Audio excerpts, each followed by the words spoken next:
All right. Hello, everybody. My name is Michael Majors, and I will be presenting today about inorganic polymers. So, what is an inorganic polymer exactly, you might be wondering? Well, it is a polymer that does not contain carbon atoms in their backbones. Sometimes these polymers are referred to as geopolymers instead of inorganic polymers. Uh, Sometimes they do contain a little bit of organic components in their structure, but these are referred to as hybrids and they're still considered inorganic polymers. Their structure is basically mainly made up of ionic bonds, which is different from organic, which organic compounds are normally made up of covalent bonds, and they can easily be chemically modified. So why use an inorganic polymer instead of an organic polymer? Well, the fact that they don't use organic compounds in their structure, they use inorganic compounds in their structure, make for very unique properties and characteristics that organic compounds do not have. One of them being flame resistance. A lot of inorganic polymers are natural flame retardants. They also offer a lot better UV light resistance. This is because of a chemical found in a lot of inorganic polymers called titanium dioxide, and this really boosts its UV light resistance, which is one of the main problems in polymers today. Organic polymers, if they're left out in the sun, they lose their color. They turn that yellowish color that nobody really wants to see. They have very good low temperature resistance and flexibilities, and also high temperature resistance. It depends on which inorganic polymer you made. And surprisingly enough, conductivity too.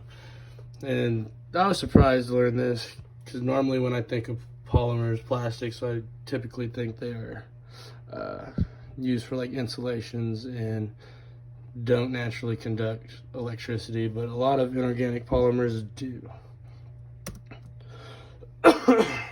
So one of the polymers I looked at were PSM, polydimethyl siloxanes. Excuse my pronunciation on that. This is part of the silicones family. It is the most widely used silicone-based polymer. It's known for its great flow properties. It's naturally clear. It's very non-toxic and non-flammable. So this polymer is mainly used in contact lenses, other medical devices, elastomers. It's used in shampoos. It makes your hair shiny and nice and slippery, I guess.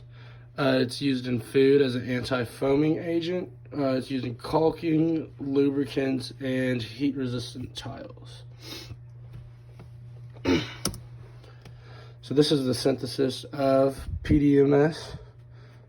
Back up. There it is, and there is the structure of it. As you can see, it is silicone based. The second polymer I looked at was polydichlorophosphazine. Got it. This is known as the inorganic rubber. Polyphosphazines are naturally phosphorus and nitrogen based in their structure. The first one was reported back in 1890. These are used as a flame retardant, as soft materials, or in the biomedical field.